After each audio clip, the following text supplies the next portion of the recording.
మనస్త్వం వ్యోమత్వం మరుదసి మరుత్సారధిరసి త్వమాపస్త్వం భూమిస్త్వయి పరిణతాయా నహి పరం త్వమేవ స్వాత్మానం పరిణమయతుం విశ్వవపుష చిదానందకారం శివయువతి భావేన బిభృషే. ఈ శ్లోకంలో మన శరీరంలో ఉండేటువంటి చక్రాల గురించి వర్ణిస్తూ ఆ చక్రాలలో ఈ శివుడిని శక్తిని ఆరాధించడమే మనం చేయవలసినటువంటి పని. శివశక్తులు రెండూ కూడా మన శరీరంలో ఉండేటువంటి ఈ చక్రాల్లో విహరిస్తూ ఉంటారట. మన శరీరంలో 6 చక్రాలు ఉన్నాయి, షట్చక్రాలు. అది ముందుగా మూలాధారం, మణిపూరకం, స్వాధిష్టానం, అనాహతం, విశుద్ధి, సహస్రారం. ఈ విధంగా 6 చక్రాలు. ఈ 6 చక్రాలు దానికి సంబంధించినటువంటి సరిగ్గా ఆలోచించినట్లయితే ఈ సైంటిఫిక్ రీజన్ కూడా ఈ 6 చక్రాలకి సరిపోతుంది.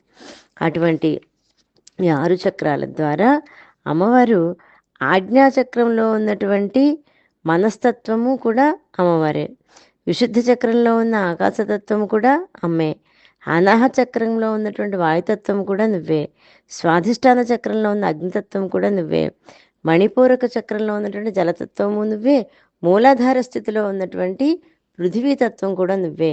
అమ్మ, నీకంటే వేరేంది ఏ కొంచెం కూడా లేదు.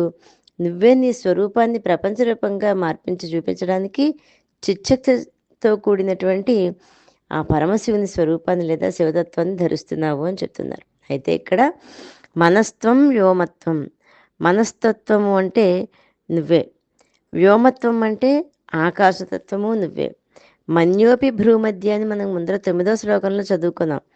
మనస్తత్వము భ్రూమధ్యంలో ఉండే ఆజ్ఞాచక్రంలో ఉంటుంది. ఆ మహాసత్వము, ఆ మనస్తత్వము దేవీ స్వరూపమని ఇక్కడ చెప్పబడింది.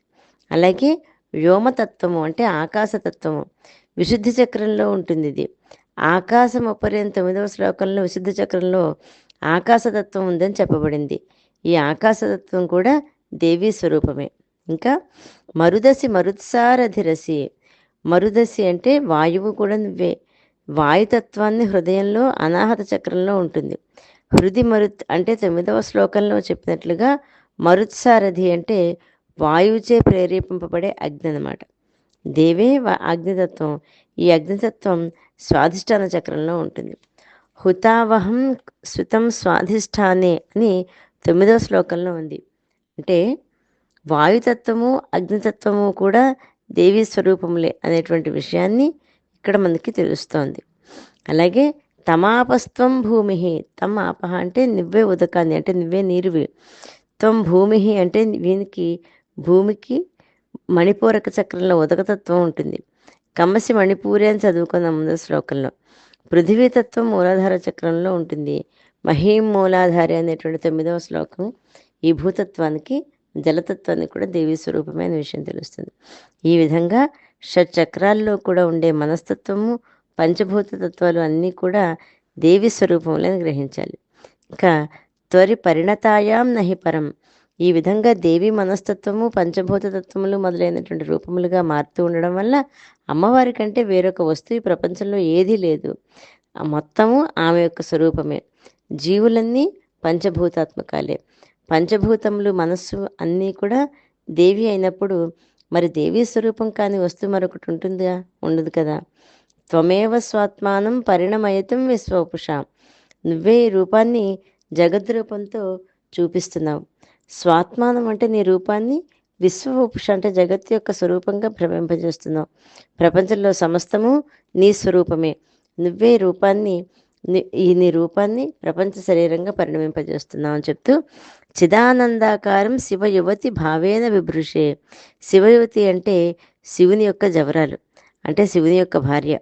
శివయువతి అన్న చోట హరమహిషి అనే పాఠాంతరం కూడా ఉంటుంది. ఒక్కొక్కసారి హరమహిషి అని కూడా చదువుకోవచ్చు. చిదానందాకారం అంటే చిత్ ప్లస్ ఆనంద ప్లస్ అకారం. అంటే చిత్ అంటే చిత్శక్తి, ఆనంద అంటే ఆనంద భైరవుడు.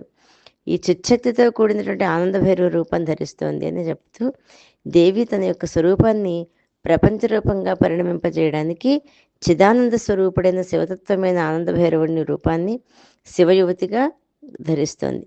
ఈ విధంగా శివుని భార్యగా ఉంటూ ఆమె చిదానందకారమైనటువంటి పరమశివుని యొక్క రూపాన్ని ధరిస్తుంది. అంటే పార్వతికి శివునికి భేదం లేదన్నమాట. శివాశివులకు అభేదం ఇక్కడ చెప్పబడింది. సౌందర్య లహరిలో శంకరులు ప్రతిపాదించినటువంటి మహారహస్యం ఇదే విషయాన్ని తెలియజేస్తుంది. శ్రీమాత్రే నమః.